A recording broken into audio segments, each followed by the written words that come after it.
Continuamos entonces con el curso de Consejería Bíblica.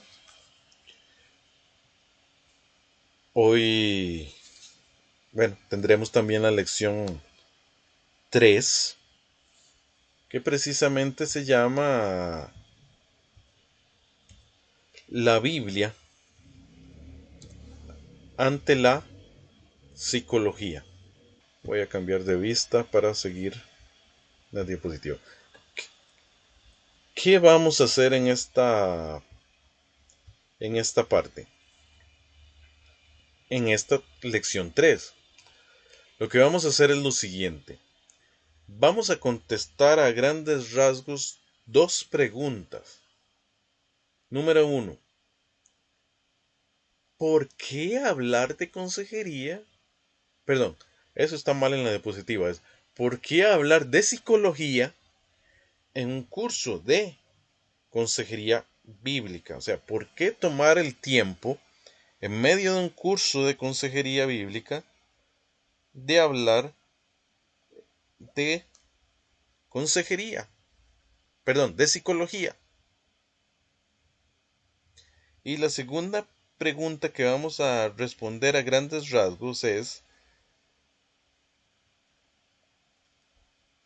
¿puede la psicología ser un aliado de la consejería?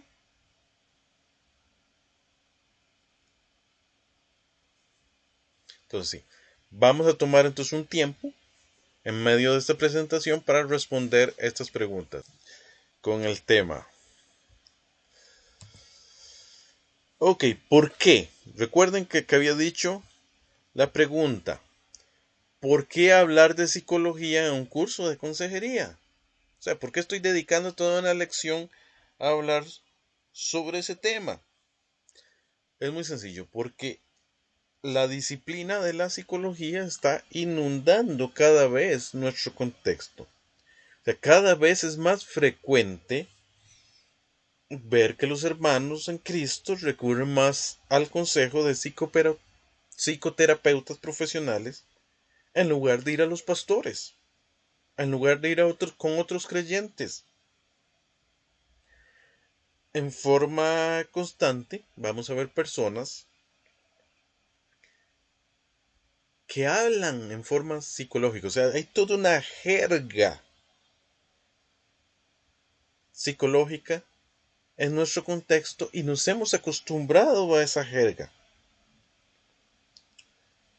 De hecho, aquí en la siguiente diapositiva voy a poner toda una serie de expresiones que cada vez son más comunes, y estamos hablando de expresiones psicológicas y ya todos la entienden. Ok, voy a leer algunas. Conscientemente, es que me dejé llevar por el instinto sexual, es que él tiene un sentimiento de inferioridad. Es normal la masturbación. Lo que pasa es que los adultos han socializado que es malo. Soñé con, ¿será que lo deseo inconscientemente? Yo soy introvertido. En cambio, él es extrovertido. Él tiene un complejo.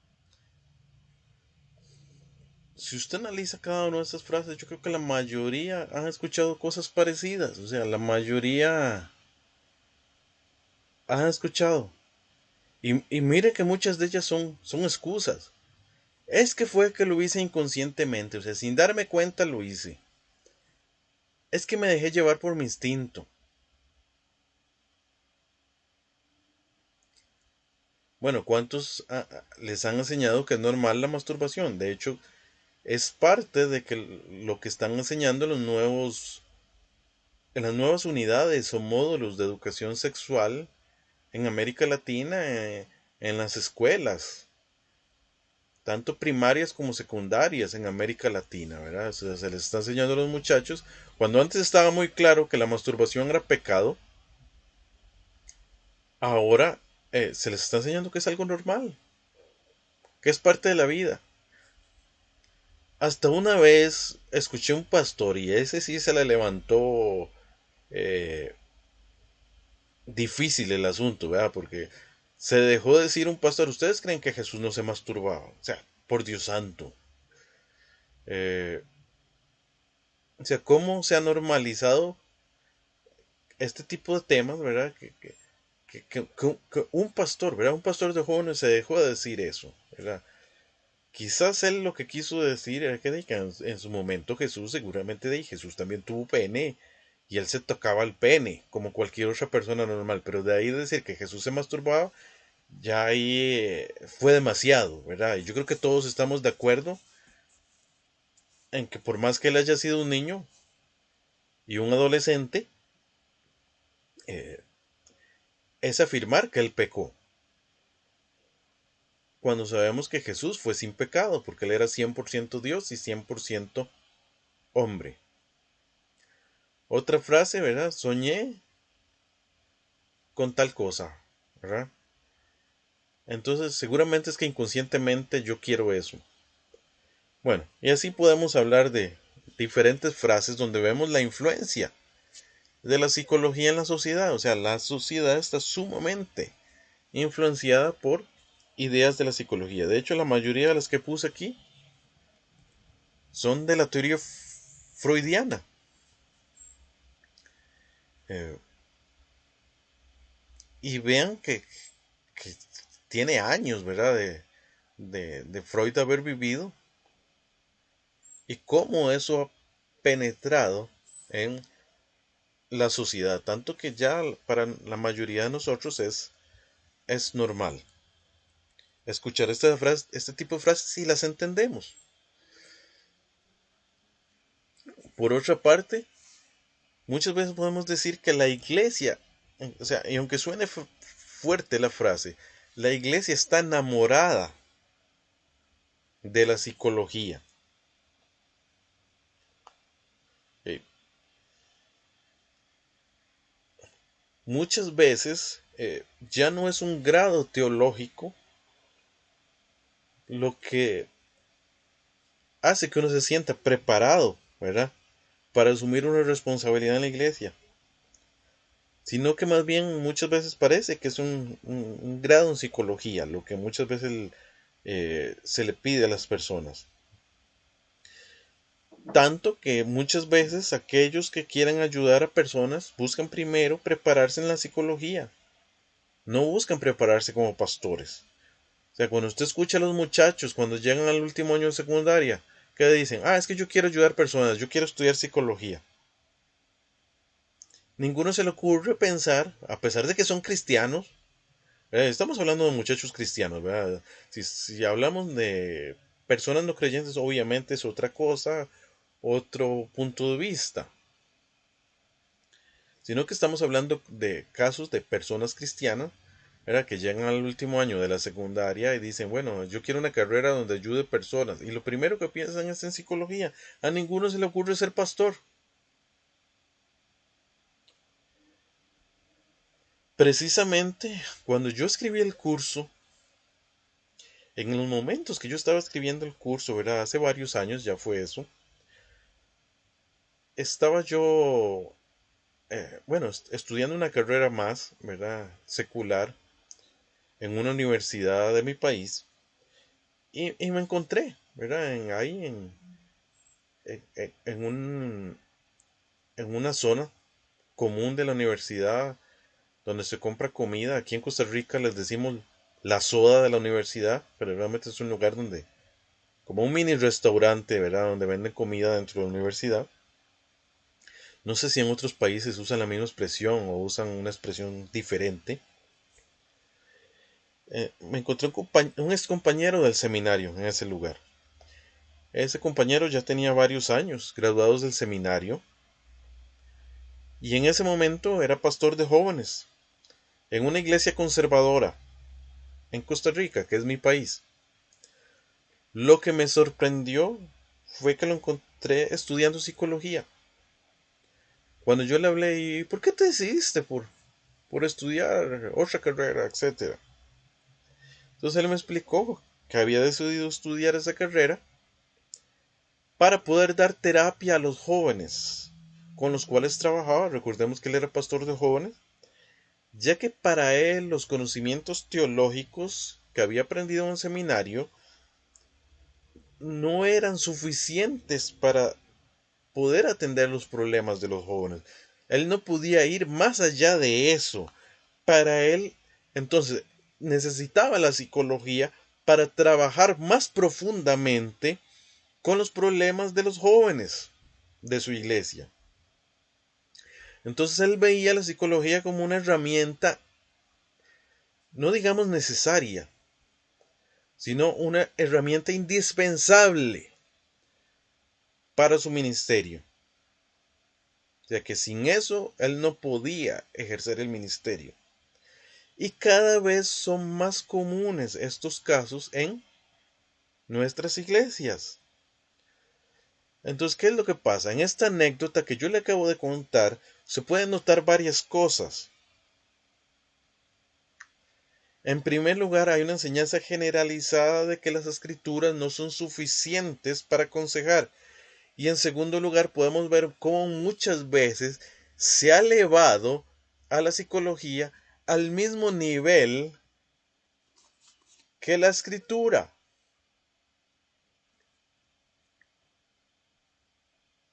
Y es lo que vamos a analizar, ¿verdad? En este momento, esas dos declaraciones.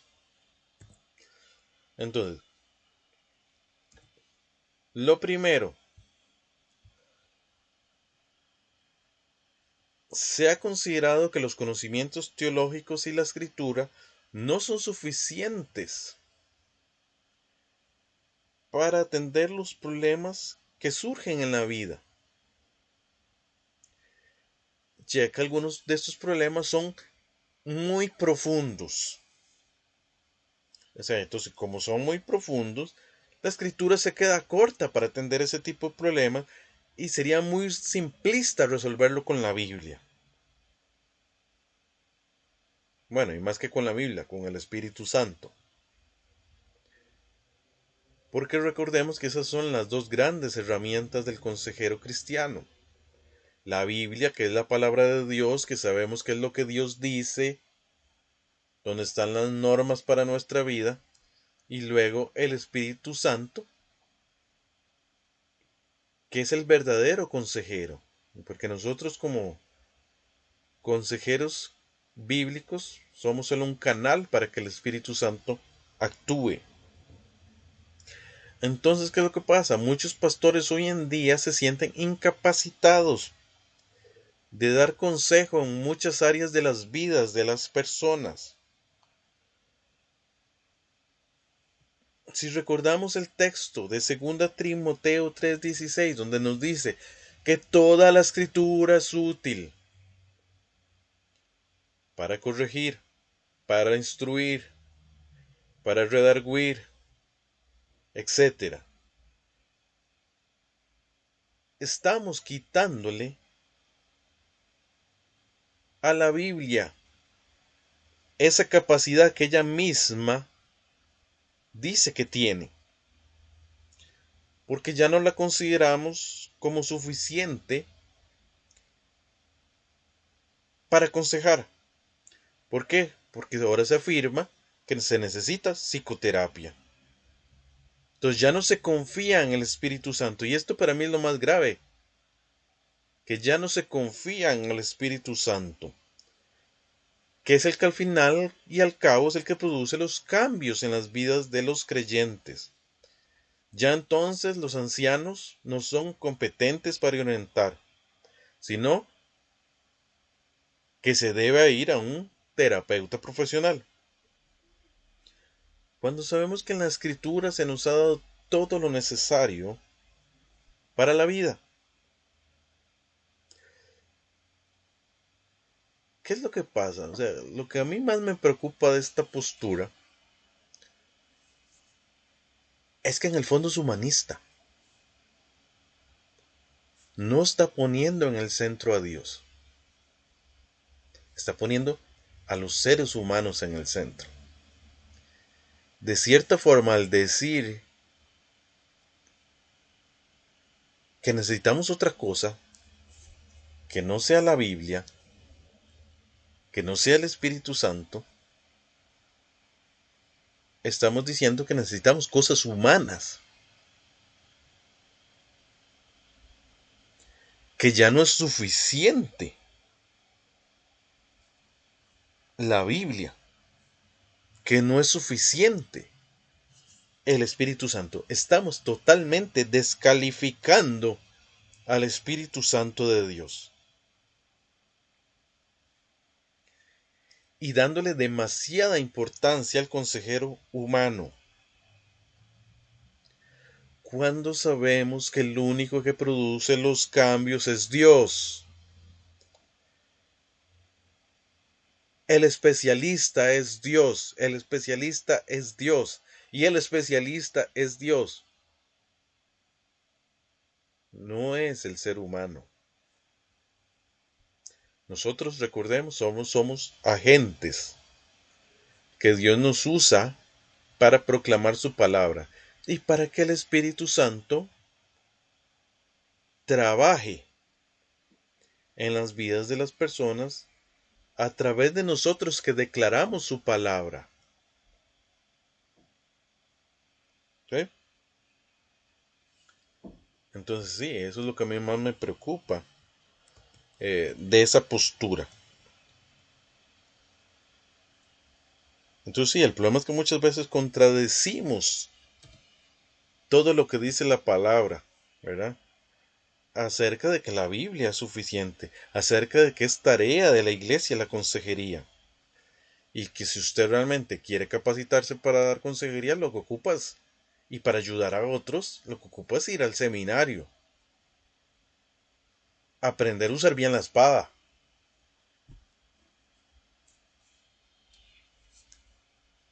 a afilarse para usar bien la palabra de verdad, a ir al seminario, ¿para qué? Para aprender a conocer la escritura y usarla bien. Porque es la palabra de Dios y es a través de la palabra de Dios que se produce cambios en el ser humano.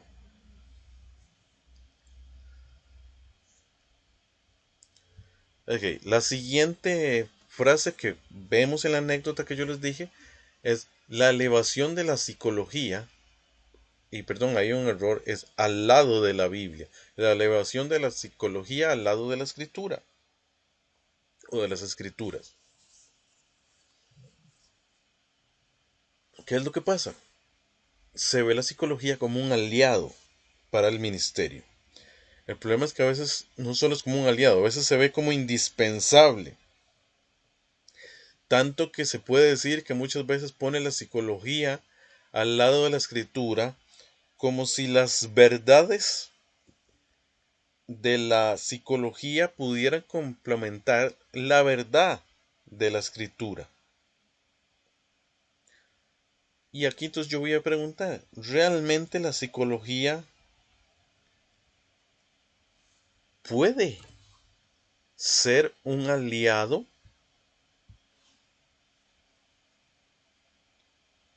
¿Realmente la psicología puede complementar la escritura? Bueno, esas preguntas las vamos a responder y en general es lo que vamos a dedicar el resto de esta lección 3 de este curso. Ok, entonces vamos a estar analizando varios puntos. Número 1, el objeto de estudio de la psicología. Y yo creo que en esto estamos de acuerdo con los psicólogos, no estoy diciendo nada que sea contrario a lo que ellos crean. Etimológicamente, la psicología es el estudio del alma. Antiguamente se veía como parte de la filosofía, ¿verdad? Como la parte de la filosofía que estudiaba el alma. Ya en una definición más moderna, se puede decir que es el estudio de la conducta, bueno, ahí puse la conducta humana, pero también la conducta animal, en muchos casos. ¿Qué es lo que pasa? Que precisamente el tema del alma y de la conducta son áreas de las que habla la Biblia. Y la Biblia tiene la verdad acerca de cómo el hombre debe comportarse. entonces en el fondo es algo que le corresponde a la iglesia. ¿Qué es lo que pasa? En algún momento de la historia, la cura de almas, lo que llamamos la cura de almas que correspondía a los pastores, se convirtió en cura de mentes. Y lo digo así, cura de mentes entre comillas. Ahí no lo puse entre comillas, pero debía haberlo puesto entre comillas. Porque en el fondo no es cura de mentes. O sea, no es que la persona tiene problemas neurológicos y lo están curando. No, ese en el fondo es un problema de conducta, del conducir en la vida.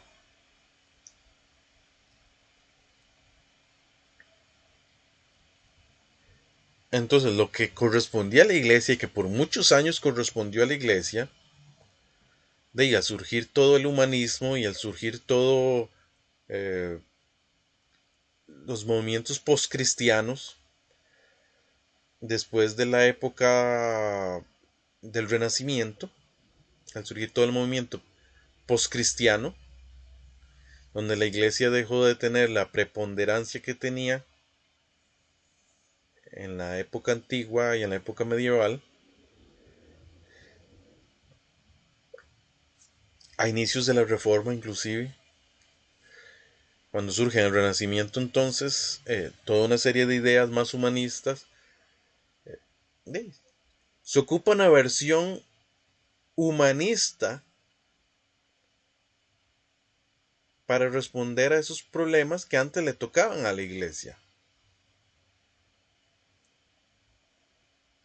Y eso fue la psicología, así en forma sencilla. La psicología es la respuesta humanista a atender los problemas de conducta de los seres humanos, que era algo que antes le tocaba a la iglesia.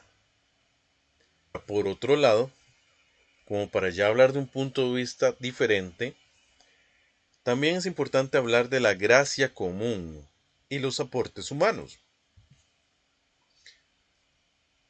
La gracia común es la que se extiende a todos los seres humanos, en contraposición a la gracia particular, que es esa gracia que Dios da a los creyentes, que es la gracia salvadora, que se limita básicamente a los creyentes, a los elegidos. Ahora, ¿qué pasa? Entonces, por medio de esa gracia común, que es aquella que Dios da a todos los seres humanos, no solo a sus hijos, podemos aceptar lo que los teóricos no regenerados han producido. A pesar de que no son personas creyentes y que esto que ellos han producido, las teorías que han producido y las observaciones que han hecho, las descripciones que han hecho de la conducta, etcétera, a pesar de que eso no ha sido dedicado para la gloria de Dios, Dios los ha capacitado para hacer contribuciones valiosas. Y ahora vamos a leer un par de frases del reformador Juan Calvino. Y sí me gustaría un voluntario, ¿verdad?, que me pueda leer la frase. Toda la verdad viene de Dios. Y por consiguiente, si los hombres perversos han dicho algo que sea cierto y justo, no debemos rechazarlo porque ha venido de Dios. Toda la verdad viene de Dios. O sea, si es verdad de Dios. ¿Por qué?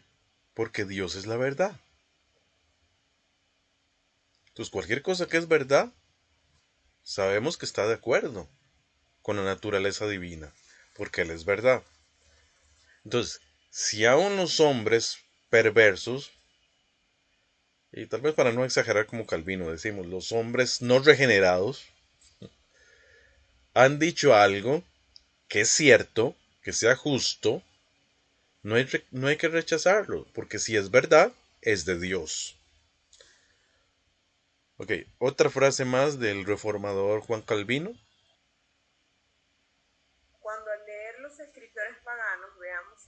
ellos esta admirable luz de verdad que resplandece en sus escritos, ello nos debe de servir como testimonio de que el entendimiento humano, por más que haya caído y degenerado de su integridad y perfección, sin embargo, no deja de estar adornado, aún enriquecido con excelentes dones de Dios.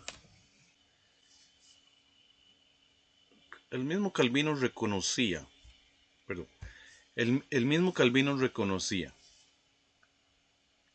que muchas veces cuando leemos escritores no cristianos, vemos verdad.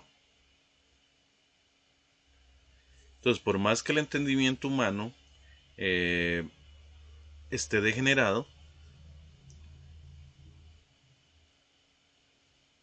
no deja, ¿verdad?, de estar enriquecido con los dones de Dios. O sea, no deja de ser don de Dios, ¿verdad? O sea, aún los no regenerados tienen dones de Dios.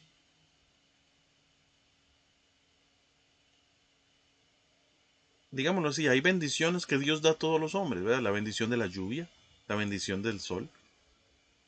Pero también ha dado habilidades a las personas. Y Dios a todos nos ha dado habilidades. Y es parte de la gracia común, ¿verdad? Que son los dones que Dios ha dado a todos los hombres, no solo a los creyentes, ¿verdad? Él da ciertos dones a todos los hombres. La frase de Calvino continúa, entonces alguien que me lea la siguiente parte de la frase. Conocemos al Espíritu de Dios por única fuente y manantial de la verdad. No desecharemos ni menospreciaremos la verdad, donde quiera que la hallemos, a no ser que queramos hacer una injuria al Espíritu de Dios, porque los dones del Espíritu no pueden ser menospreciados sin que Él mismo no sea menospreciado y rebajado. Okay.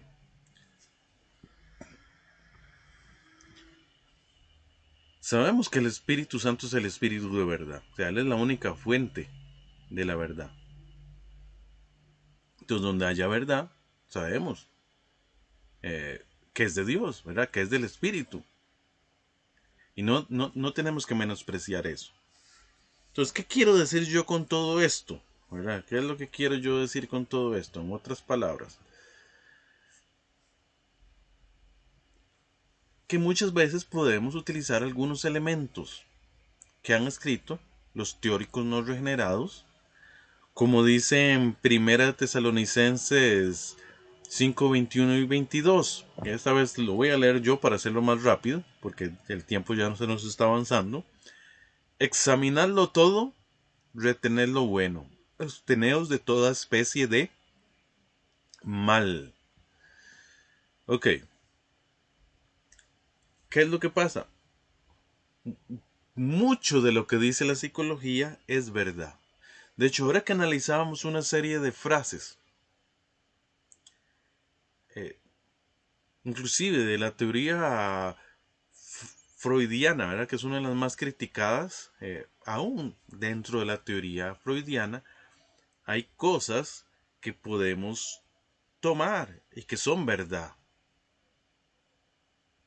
¿Por qué? Porque muchas veces la psicología, como lo dijimos ahora, su objeto de estudio es la conducta humana.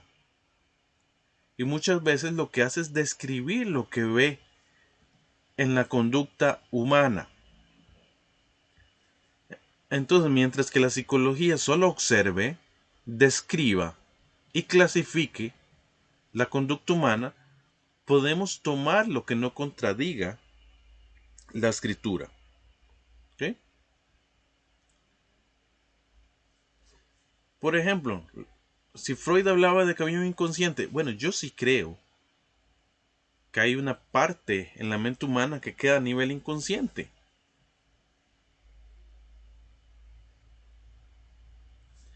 Por supuesto, el problema es justificarse con eso. Y decir que podemos hacer las cosas inconscientemente y no reconociendo nuestro pecado. Ahí es donde está el problema. y echarle la culpa a algo que está ajeno de nosotros, como si no tuviéramos control. Pero que definitivamente, por ejemplo, hay un inconsciente. O sea, poniendo, por ejemplo, la teoría de Freud.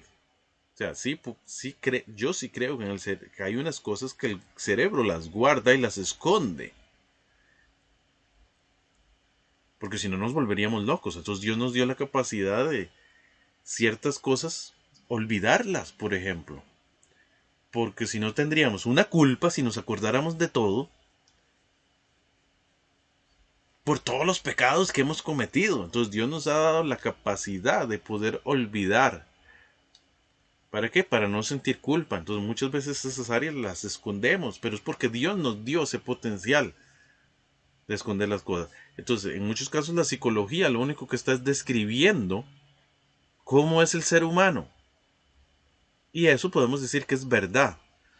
¿Cuál es el gran problema que muchas veces tenemos? Que en algunas cosas la psicología no describe, sino que prescribe, o sea, da soluciones. O peor aún, da opiniones.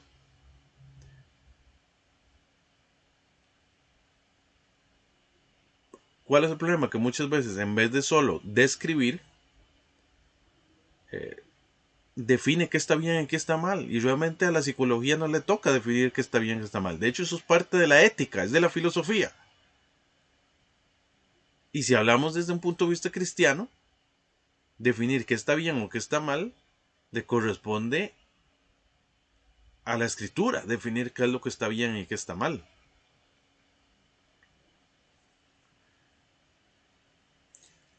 Por ejemplo,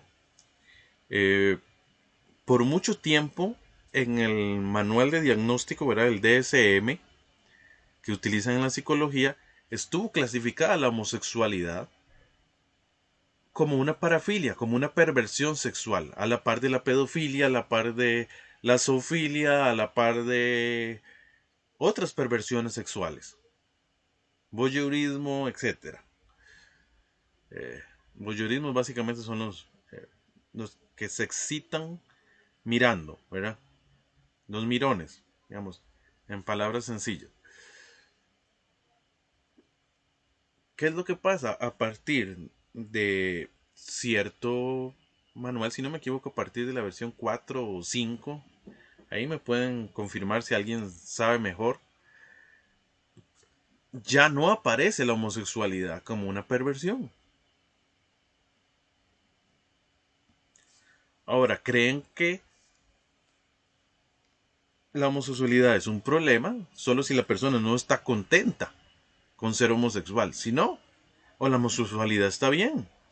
Entonces, ¿qué es lo que pasa? Ahí en el fondo, la psicología no está describiendo una conducta, sino que le está dando un juicio moral a esa conducta.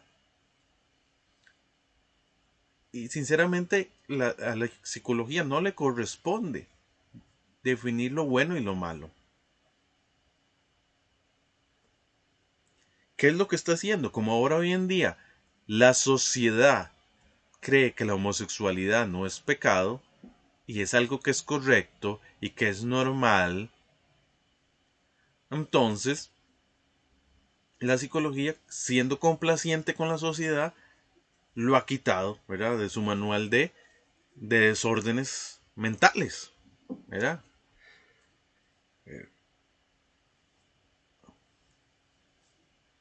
Ahora, vamos a seguir con otro punto, ¿verdad? Para ir respondiendo y poco a poco terminando.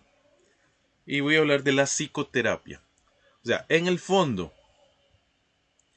algo que tenemos que tener claro es que cuando hablamos de psicología y consejería, o sea, cuando estamos hablando de la relación entre psicología y consejería, realmente no estamos hablando de la psicología general, estamos hablando de psicoterapia o psicología clínica.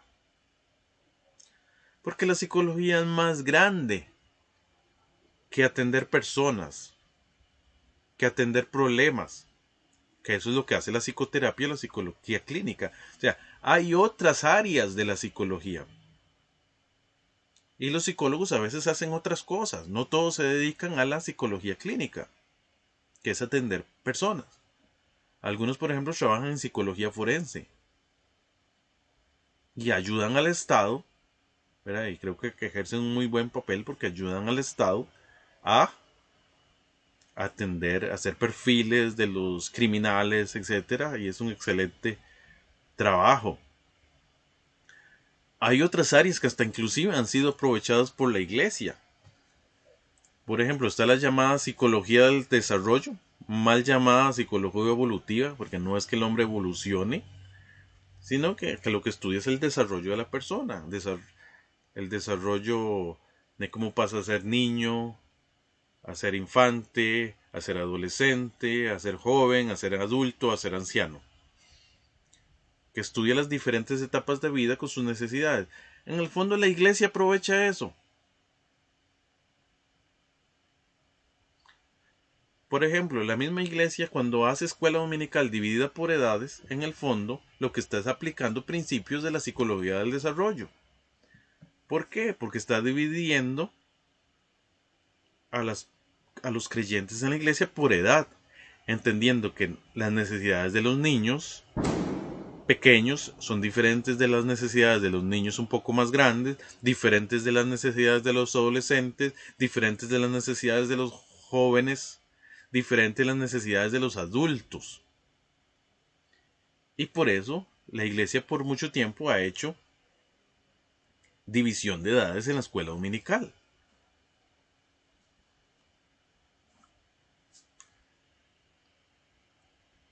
¿Okay? Entonces, a cierto punto, sí, hemos usado cosas de la psicología. Otra área de la psicología es la psicología educativa, por ejemplo. ¿Verdad? Que habla de estilos de aprendizaje, habla de necesidades educativas especiales. Y sí, podemos tomar mucho, ¿verdad? Y tenemos mucho que aprender de esa área de la psicología. O sea, nuestro problema no es en sí la psicología. Nuestro problema como creyentes es con la psicoterapia o la psicología clínica. ¿Por qué? Porque está prescribiendo soluciones e invadiendo un terreno que no le corresponde. Y aquí vamos a ver una serie de problemas que tiene la psicoterapia. Y es que vamos a decir que la psicoterapia no es una ciencia exacta. Tiene decenas de posturas teóricas, donde muchas son contradictorias. Y muchas veces se reducen a cierta posición en particular.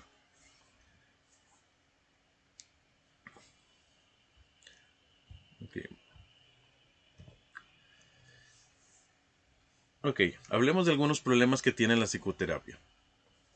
Empecemos con que su cosmovisión es humanista. O sea, y en general también es un problema de la psicología. ¿Ok? Y aquí en esta tabla que usted puede ver ahí en la pantalla, vemos una comparación entre el humanismo y el cristianismo. O sea, el cristianismo no es compatible con el humanismo. Aunque han querido hacer un sincretismo y hablar de un humanismo cristiano, eso no es posible. ¿Por qué? Porque cambia totalmente las posturas sobre diferentes cosas. Entonces, por ejemplo, en el humanismo el centro es el hombre, en el cristianismo es Dios. La motivación en el fondo del humanismo es la dignidad del hombre. O sea, lo más importante para el humanismo es la dignidad del hombre. Para el cristianismo es la gloria de Dios. Para el humanismo el hombre es esencialmente bueno.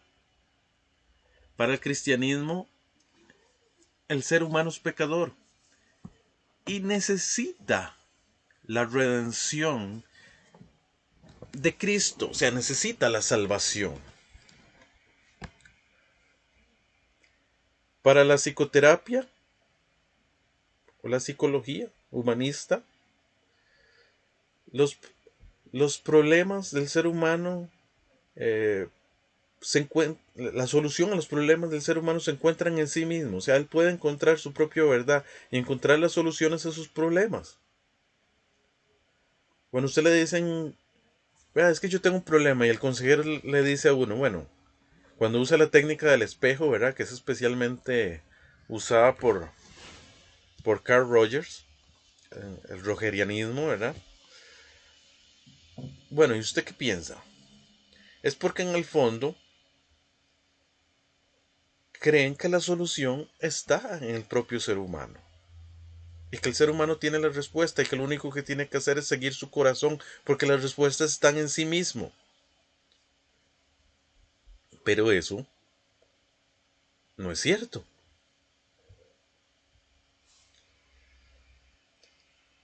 ¿Qué dice el cristianismo sobre el ser humano? Bueno, ¿qué dice el cristianismo sobre los problemas? ¿Qué necesita de Dios? ¿Qué necesita la palabra para guiarse en medio de los problemas? El método de la cosmovisión humanista de las que utiliza la psicoterapia es el desarrollo personal. Cree que el ser humano tiene que ir desarrollándose personalmente según sus propios medios, cuando la psicoterapia es la santificación. Dios nos va santificando poco a poco por medio del Espíritu Santo y no está en nuestras propias fuerzas, está en Él. Y la meta del humanismo es la autorrealización, o sea, es que yo me sienta autorrealizado. En cambio, el cristianismo busca que Dios sea glorificado.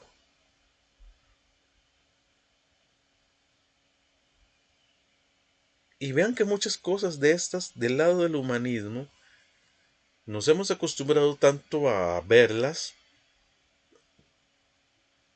que hasta decimos, pero ¿eso qué tiene de malo? No, es totalmente contrario a lo que piensa la escritura.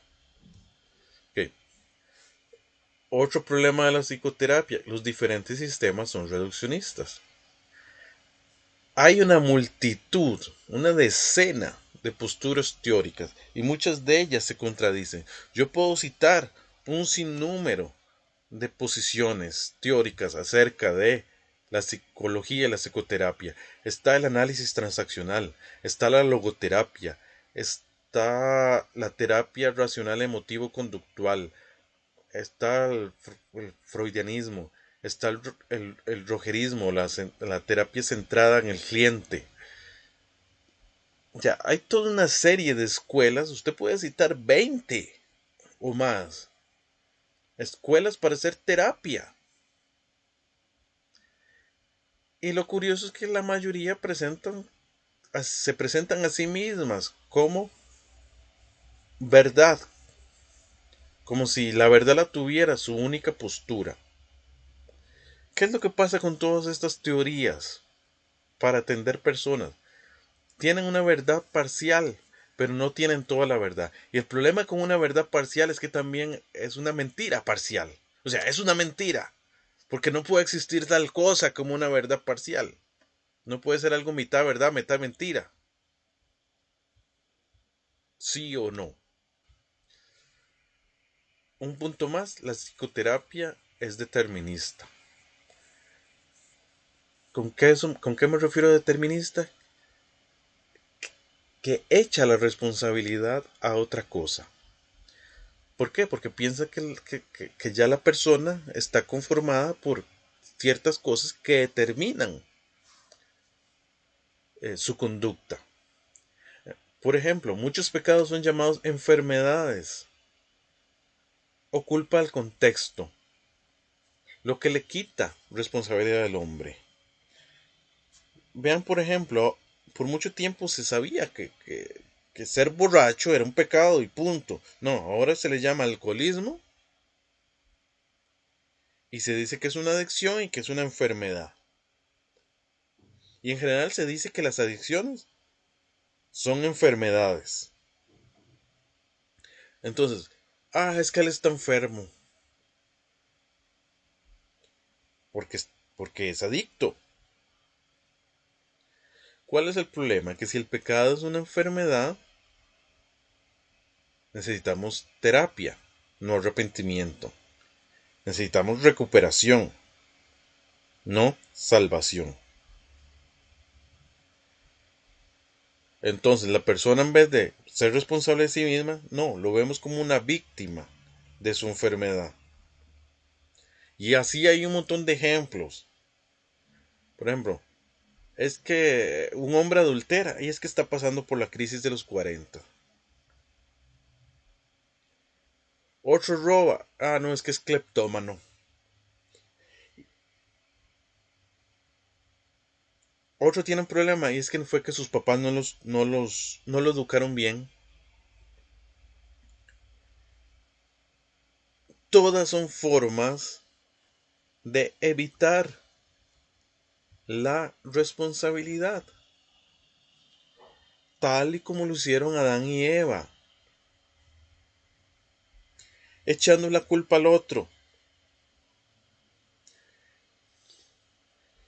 ¿Qué es lo que pasa? En el fondo se dice que como no es mi propia responsabilidad, no hay una cura. Por ejemplo, los alcohólicos anónimos, bueno, los hombres que están en alcohólicos anónimos, tienen que declarar que siempre son alcohólicos, o sea que ellos nunca se van a curar.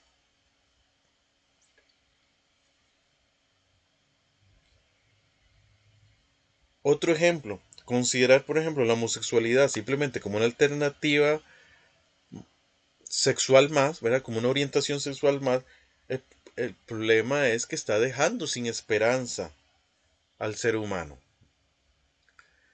Pero cuando se trata el pecado como lo que es, como pecado, no como una enfermedad, no como otra cosa, no como algo donde yo vado mi responsabilidad, sí hay esperanza.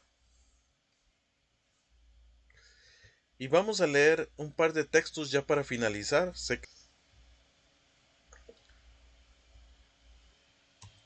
Un texto más. Primera de Corintios 6, 9 al 11. Voy a leerlo yo para hacerlo más rápido. Dice, ni los fornicarios, ni los idólatras, ni los adúlteros, ni los afeminados, ni los que se echan con varones, ni los ladrones, ni los avaros, ni los borrachos, ni los maledicientes, ni los estafadores heredarán el reino de Dios. Y estos eras algunos, mas ya habéis sido lavados, ya habéis sido santificados. Vean que aquí está hablando de ciertos pecados que muchas veces en nuestra cultura y en nuestra cultura evangélica consideramos pecados complicados. Fornicarios, adúlteros, afeminados, los que se echan con varones, o sea, homosexuales, borrachos, estafadores. Pero vean lo que dice el texto. Esto erais algunos, es decir, algunos de los miembros de la iglesia de Corintio en su antigua vida pecaminosa habían sido idólatras, habían sido fornicarios, habían sido adúlteros, habían sido afeminados, habían sido homosexuales, habían sido borrachos, habían sido estafadores, etc. Pero ya no eran así. Dios los transformó, Dios los cambió. Ya han sido lavados, ya habían sido santificados. ¿Por qué? Porque el Espíritu Santo transforma al que reconoce su responsabilidad. Pero ese es el primer paso, reconocer la responsabilidad y reconocer que es un pecado.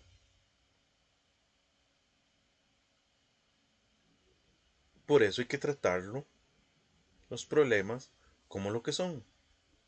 Y muchas veces los problemas humanos son a causa del pecado.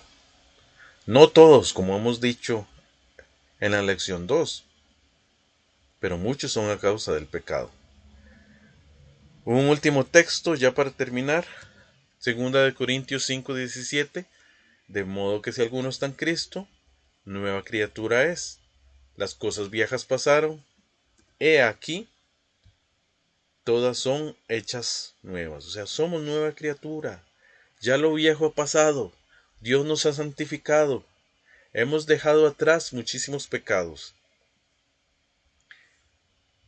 Y día a día Dios nos va santificando y mostrándonos más cosas en la vida que debemos cambiar. Y cada día vamos madurando cada vez más hasta que lleguemos a la estatura de la fe, a la plenitud de la estatura de Cristo.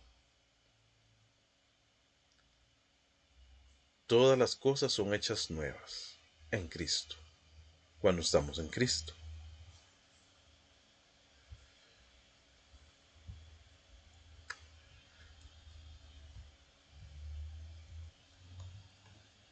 Concluyendo, la psicología y su humanismo es una forma más como el hombre busca su autonomía y su independencia de Dios.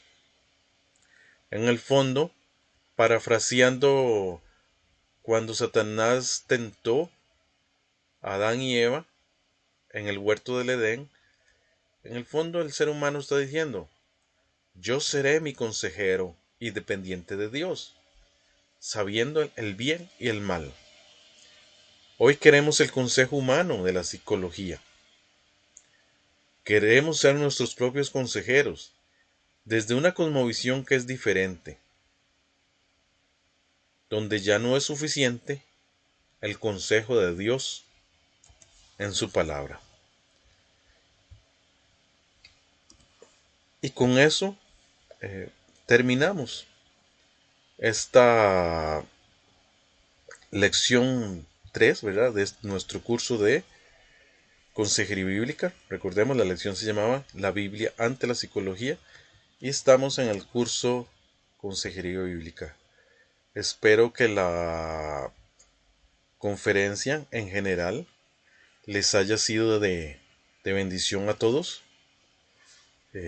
Y con esto finalizamos esta sección